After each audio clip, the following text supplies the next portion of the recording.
Alors Marie-Ève, quelle seconde mi-temps vous nous avez fait ce soir? C'est le travail de sable de la première qui a pesé?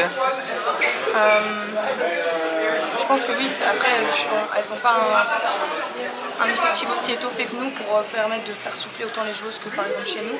On est plus de joueuses tout simplement, donc forcément les filles, quand elles jouent beaucoup, on ne peut pas être aussi performant qu'au début de match qu'à la fin, donc je pense qu'il y a eu la fatigue, on les a usées. Et surtout je pense que nous on a monté d'un cran en deuxième mi-temps parce que notre première mi-temps n'était pas non plus exceptionnelle. On a bien défendu certes, mais on a fait encore trop de petites erreurs, un peu trop hésitant, toujours des petits ballons touchés, des machins. Et là au moins, voilà, on s'est vraiment endurci et on a appuyé.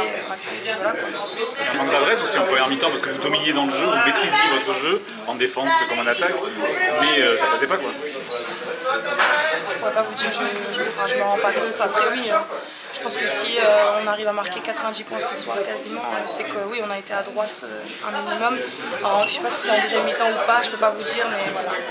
Mais puis vous lâchez rien, 20 points, 30 points, vous continuez comme si c'était 0-0. Non, voilà, parce que je pense qu'on est dans une spirale positive et je pense qu'il ne faut pas qu'on se relâche en fait, parce que justement c'est humain, c'est ce qui peut arriver quand voilà, on est plutôt bien, on se sent bien. Il faut faire attention à ne pas se relâcher et je pense que voilà, dans ce genre de match où on ne relâche pas justement, c'est le travail dans ce sens-là qu'il faut aller, quoi. Merci. Bon, Abby, un match abouti, on peut dire, avec une grosse victoire contre ton ancienne équipe. Oui, effectivement, une très grosse victoire de 44 points. Je pense qu'on ne s'attendait pas à gagner d'autant, mais on prend ce qu'il y a à prendre. Vous avez été un peu en mode rouleau compresseur en première mi-temps, vous avez bien maîtrisé, mais vous avez raté quelques tirs, et puis en seconde, elles étaient usées quand même. Ouais, on les a usés, on savait que c'était 40 minutes, que même si c'était serré à la mi-temps, il restait 20 minutes derrière pour continuer à faire le travail, et c'est un travail de longue haleine, c'est 40 minutes, donc on les a abusés. Et puis à la fin, le score reflète vraiment ce qui s'est passé. Elles ont lâché alors que vous avez au contraire continué à monter en intensité et jusqu'à la fin.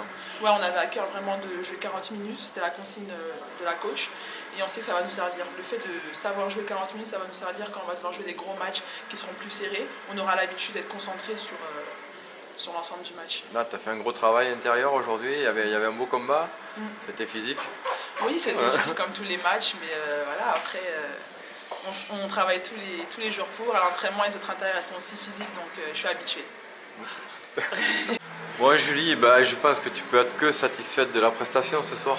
Oui, on est contente. Voilà, après l'écart il est fort comparé aux problèmes que nous a posé Tarbes. Voilà, on n'avait pas de gagner 40 points, mais on les met, on arrive, voilà, on est contente.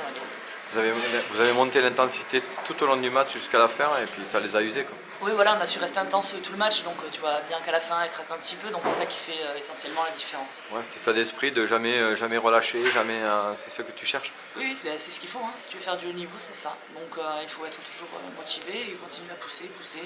Voilà, il faut continuer à travailler, à progresser et se concentrer sur nous. Donc il faut continuer mercredi. Ça sera continuer. encore sur la même intensité, ça sera dur aussi. Ouais, et puis assurer la qualification. Ouais, tu as compris, c'est toujours la même chose. Il n'y a malheureusement pas de surprise, mais tant mieux, comme ça au moins on sait ce qu'on a à faire. Bon, merci, bravo. Hein. Merci. Bon, François Gomez, c'était une soirée très compliquée ce soir. On joue un quart-temps, on a joué le deuxième quart-temps, on rêve un petit peu à la mi-temps, et puis au retour des vestiaires, l'Armada, et encore l'Armada, les joueuses cadres de d'habitude, on a à peu près tenu. Je vois la ligne arrière, Anna et Céline ont été à peu près tenues, Romana aussi, sauf que derrière, il y a une profondeur de banc avec aujourd'hui une Abigail qui n'avait rien fait jusque-là et qui fait un match, mais bon, c'est normal, hein, quand on joue contre son ancien club, on a envie de briller. Une Pagé qui a rendu service jusque-là et qui aujourd'hui a un pourcentage de réussite exceptionnel. Et puis voilà, on a un problème pour tenir la distance. On n'arrive pas à jouer 40 minutes, on a un problème vraiment de confiance aujourd'hui. Et puis après, on m'a rappelé à l'instant qu'en septembre, quand on a joué le match amical à Orthez, j'avais dit quand l'équipe sera au complet, on va en prendre 40. Donc bon, je suis pas... Salut Romana. Je suis pas visionnaire, mais je suis réaliste, je connais un petit peu le métier, je connais la différence entre les équipes de haut de tableau et les équipes de bas de tableau. Aujourd'hui, Basketland présente un effectif qu'on n'a jamais vu ici. C'est la meilleure équipe de tous les temps que ce club a eu. Donc c'est normal qu'à un moment, elles arrivent à asséner comme ça des coups et à creuser un écart important. Après, 40 points, c'est une véritable correction, donc ça c'est toujours difficile à avaler. pour les joueuses, pour le coach, c'est sûr que cette deuxième mi-temps, cette fin de match, fait que ça met du doute. Mais voilà, on est au mois de novembre. On avait annoncé aux filles que ce serait très compliqué. On reçoit Montpellier la semaine prochaine, on a reçu du basket Bourges la semaine dernière. On est sur une période difficile, on connaît le niveau de notre équipe. Hein. Nos ambitions ne sont pas du tout les mêmes que les gens que je viens de citer. Mais l'ambition, c'était quand même de faire un petit peu mieux. Et aujourd'hui, à chaque fois qu'on joue un gros calibre, on prend vraiment l'eau. Donc il faut régler ça.